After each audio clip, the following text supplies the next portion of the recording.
A dog covered in blood walked into the ER carrying a puppy. The truth shocked. All the automatic doors shouldn't have opened for a dog. But at 2:47 in the morning, when the sensor caught movement outside St. Carver Memorial's emergency entrance, the mechanism didn't discriminate. The glass panels slid apart with their usual mechanical sigh, and the night came in. Not wind, not rain, a dog. He was large, maybe 60 pounds, with a coat that might have been tan or gray beneath the dark matting of blood that covered his chest, his left flank, his front legs up to the elbow. He moved without urgency, which was the first thing that confused people. There was no panic in his gait, no erratic energy, just a deliberate, heavy walk, the kind that costs something. He was carrying a puppy in his mouth. The puppy's head hung loose. Its small legs dangled. It looked to everyone who saw it in those first seconds like it was already gone. The triage nurse, Sandra Mello, had worked nights at St. Carver for 11 years. She had seen men walk in with knives still lodged in their shoulders. She had watched a woman deliver twins in the parking lot. She had held the hand of a 14-year-old boy while his heart stopped and the team worked and the monitors screamed. She had never stopped moving. Not once. She stopped now. The dog crossed the waiting room without acknowledging the two people seated near the vending machines, without reacting to the television bolted high on the wall, without looking anywhere except forward. He moved past the row of plastic chairs, past the hand sanitizer dispenser, past the information board with its laminated signs in English and Spanish. He stopped at the front desk. He lowered his head slowly, carefully, and set the puppy down on the linoleum floor. Then he stepped back. The blood spread in a thin, bright arc beneath the fluorescent lights. No one moved. The television murmured something about overnight weather. The vending machine hummed. The dog sat down beside the puppy and looked up. Not at Sandra, not at the desk, not at anything specific. He looked up the way something looks up when it has done everything it can and understands, in whatever way animals understand things, that it has reached the end of what it is capable of doing alone. His sides heaved once, then slowed. Sandra Mello came around the desk. She would not be able to explain later why she knelt down instead of calling security first. She just did. She knelt on that blood-slicked floor in her white sneakers, and she looked at the puppy, its shallow chest rising, barely but rising, and then she looked at the dog. He didn't growl, didn't flinch, didn't look away. She reached for the phone. What would you have done in that waiting room? Stayed back or moved closer? Dr. Marcus Webb had been awake for 19 hours when Sandra's voice came through the intercom. He almost didn't answer. He was halfway through cold coffee and a patient chart that made no sense, and the intercom had been misfiring all week. Static bursts, phantom calls, the kind of small institutional failures that pile up in underfunded hospitals until someone files a report that nobody reads. He pressed the button out of habit. Marcus. Sandra never used his first name on the floor. You need to come out here right now. The security guard, a heavy-set man named Doyle who worked the overnight shift with the particular exhaustion of someone who had stopped expecting anything interesting, was already moving toward the dog when Webb pushed through the double doors. Doyle had one hand out, palm forward, the universal gesture of stay which the dog was ignoring not out of aggression but out of something closer to indifference. Don't, Webb said. Doyle turned. Doc, I see what it is. Webb crouched the way Sandra had, not thinking about the floor, not thinking about protocol. The puppy's gums were pale. Its breathing was shallow and rapid, maybe 40 breaths a minute, the kind of number that in a human child would have the whole team running. He pressed 2 fingers gently against its small ribcage and felt the flutter of a heartbeat that had no business still being there. Then he looked at the dog. The lacerations ran from the left shoulder down across the ribcage in jagged, uneven lines. Not a blade, not glass. Punctures. Deep ones, at least 3 that he could see. The edges already dark and crusted. The animal had lost significant blood. How it was still sitting upright was a question Webb's medical brain couldn't fully answer. He stood up. We can't treat them here. He said it to Sandra, not to the room. She already knew. He was saying it out loud to get past it, the way you name an obstacle before you figure out how to move around it. So what do we do? Webb pulled out his personal phone. Not the hospital line. His personal phone, which meant what he was about to do, existed outside the building's call logs. He scrolled to a name he hadn't dialed in almost 2 years. Ray Cassidy had been 2 years ahead of Webb in school, before Ray decided that human medicine wasn't where he wanted to be, and transferred into veterinary science, a choice that had baffled everyone at the time and made complete sense to anyone who'd known Ray for longer than 10 minutes. He ran a small animal clinic 8 blocks away. Webb knew because Ray had mentioned it at least 4 times at the last neighborhood association meeting that the clinic operated around the clock. The line rang twice. Marcus. Ray's voice was alert, which meant he was already awake, which meant Webb wasn't the only one having that kind of night. It's 3 in the morning. I know what time it is. Webb turned away from the room and lowered his voice. I have a situation. He described it in under a minute. The dog, the puppy, the blood on the floor, the heartbeat that shouldn't still be beating. He kept his language clinical, precise, because Ray responded to precision the way some people respond to kindness. When he finished, there was silence on the line. Not hesitation. Silence. There's a difference. Hesitation wavers. Silence holds. Then Ray said, "Bring them both."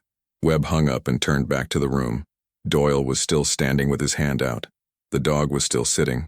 The puppy's chest was still moving. "We need something flat," Webb said. "And we need it in the next 90 seconds.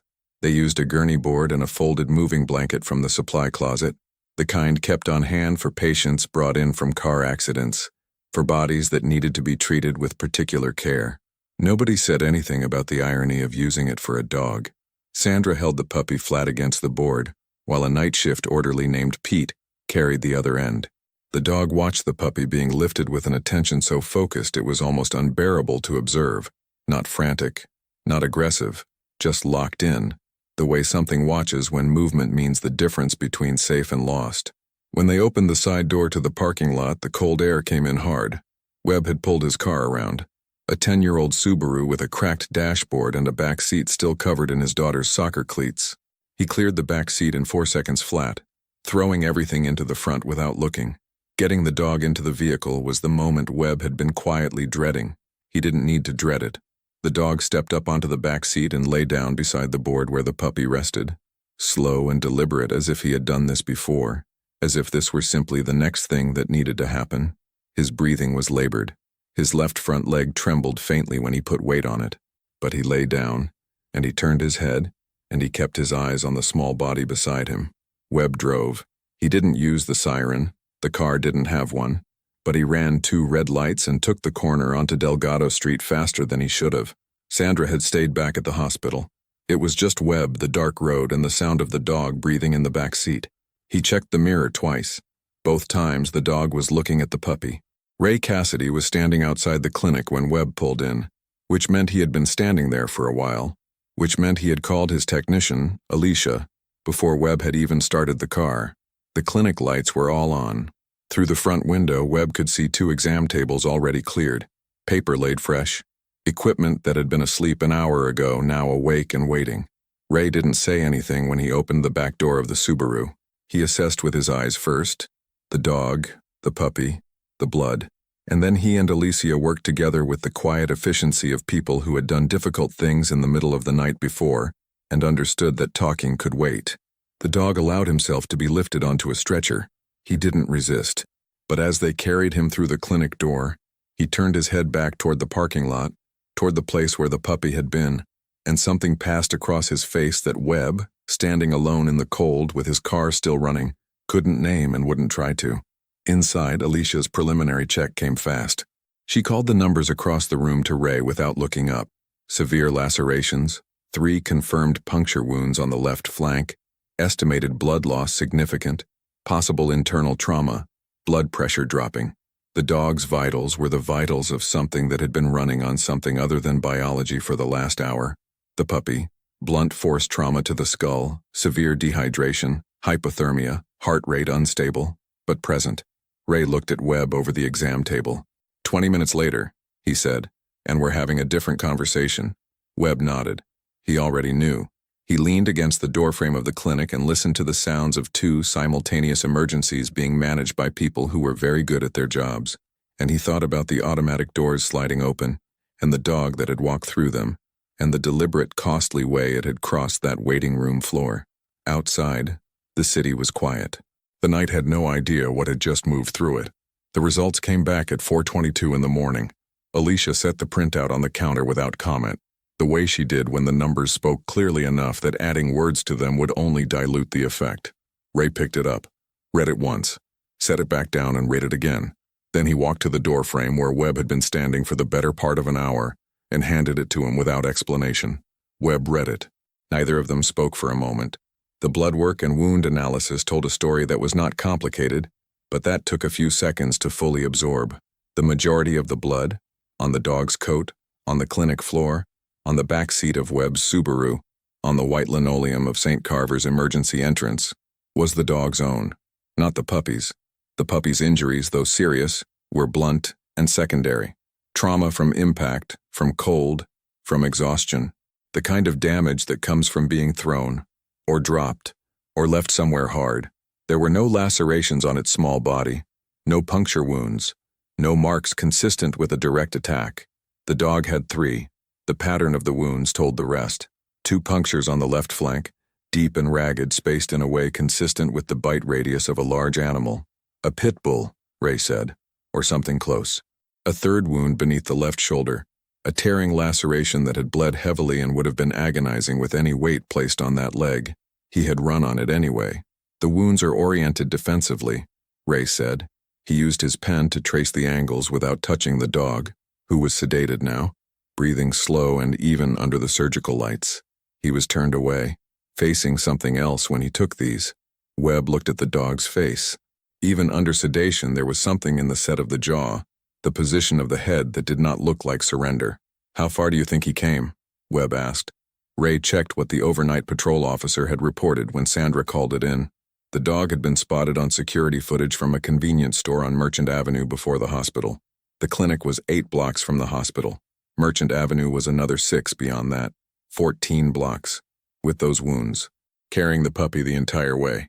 Webb put the printout down on the counter and pressed both hands flat against the surface and looked at the floor for a moment, the way people look at floors when they are processing something that doesn't have a clean place to go. The dog had not stumbled into the hospital, had not wandered in by accident, drawn by warmth or smell or random city dog instinct. He had moved through the city at night, bleeding, carrying something that could not carry itself, and he had kept moving until he found light and humans and open doors. He had made, in whatever way animals make things, a decision, and he had kept making it block after block while his blood pressure dropped and his leg trembled and the city slept around him. Alicia appeared in the doorway. "He's stable," she said. "Pressure's coming up.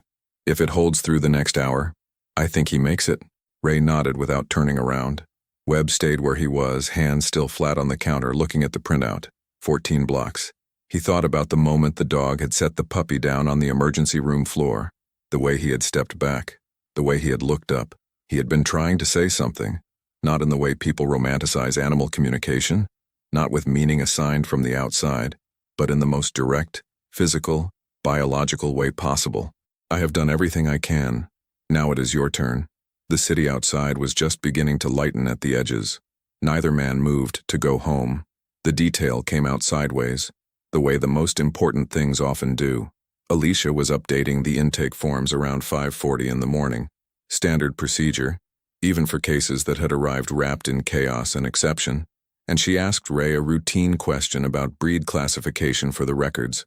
Ray glanced at the dog on the recovery table, then at the puppy in the adjacent kennel, and something made him stop. He looked at them the way you look at something when your brain has already noticed a discrepancy and is waiting for the rest of you to catch up. "Run the panel," he said. Alicia looked up. "The full one?" "Yeah." Webb, still in the clinic because going home had stopped feeling like an option, watched this exchange from the corner without asking what they were looking at. He had learned, in years of working with people who were good at their jobs, that the right move was sometimes to stay quiet and let the noticing happen. The panel took 40 minutes. At 6:24, Ray set the results on the table between himself and Webb, and didn't say anything immediately, which had become his way of delivering information that required a moment of space around it. They were not related, not father and daughter, not from the same litter, not from the same lineage. The breed markers diverged significantly. The adult dog carried the skeletal structure and coat markers of a mid-size mixed shepherd lineage. The puppy showed characteristics consistent with a hound mix, possibly beagle or coonhound, with a frame that would grow into something entirely different. Their blood types didn't match. Their genetic profiles shared nothing beyond the basic architecture of being dogs. There was no biological reason for what had happened. Not instinct in the way people use that word to dismiss animal behavior. Not the clean, simple programming of a mother protecting offspring. Not territorial defense. Not pack loyalty built over months of proximity. The adult dog had no evolutionary debt to the puppy. No hormonal pull. No years of shared sleeping and eating that might have built something resembling attachment. He had found a small thing being hurt, and had put himself between it and the thing doing the hurting. That was the entire explanation. Webb read the results twice. Then he looked at the dog, at the slow rise and fall of the sedated chest, at the bandaged flank, at the leg wrapped tight from shoulder to knee. The dog's face in sleep looked younger than it had in the waiting room, softer, like something that had been holding an enormous amount of tension had finally, with permission, let it go. "How old do you think he is?" Webb asked. Ray tilted his head. 3, maybe 4. Hard to tell with street dogs. They age differently. 3 or 4 years old. Living rough, no collar, no chip. Alicia had checked. No record in the city's animal database. Known in the neighborhood, Ray said, because one of his regular clients had mentioned a tan dog that sometimes slept near the loading dock of the grocery store on Vine. Calm, she'd said. Never bothered anyone. No one had taken him in. Not because he was aggressive or sick or difficult, just because no one had. He had lived his entire life on the margins of human attention, close enough to be seen, not close enough to be chosen, and in the middle of the night, when something small and helpless had needed someone to make a choice, he had made it, without ownership, without obligation, without anything that the world typically asks for before it considers a sacrifice legitimate. Alicia opened the door between the 2 recovery spaces. Not wide, just enough. The puppy, drifting in and out of a shallow, exhausted sleep, made a soft sound. Not quite a whimper, something smaller than that. The dog's ear moved. One eye opened. He didn't lift his head. He couldn't, not yet. But his tail, just once, moved against the table. Webb turned away and looked at the window. The sky outside had gone from black to the particular blue that comes just before the city remembers it exists. He didn't have a word for what he was feeling. He wasn't sure one had been invented yet. They named him Merchant. Not officially, not at first. Alicia started it. Shorthand for where the security footage had caught him, and it stuck the way names stick when they fit something true about a thing. The puppy, smaller and louder and increasingly opinionated as the days passed, got called Pip, because Ray's technician had a weakness for Dickens and nobody argued. Both of them recovered. It was not graceful or cinematic. It was slow and uncomfortable and punctuated by setbacks. Merchant's blood pressure dropped again on the second night, and Ray sat with him until 4 in the morning, watching the monitors with the particular stillness of someone who has decided an outcome is not negotiable. Pip developed a secondary infection that required 10 days of antibiotics administered twice daily to an animal who had strong feelings about being held still.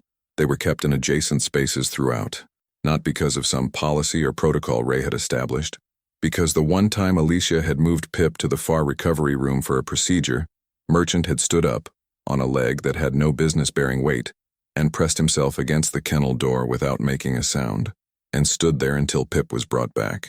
After that, nobody moved Pip to the far room again. The story spread the way stories spread in small cities, not through newspapers or broadcasts, but through the specific human network of someone told someone who mentioned it to someone else.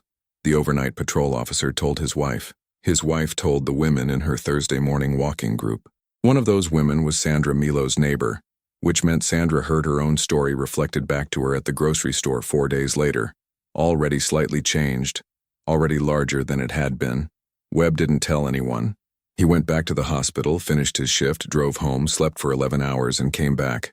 He checked on Merchant twice in the first week, not as a doctor, just as a man who had driven through red lights at 3 in the morning and needed to see that it had been worth it. Both times, Merchant was awake. Both times, the dog looked at him with a recognition that Webb told himself meant nothing, and felt privately that it meant something.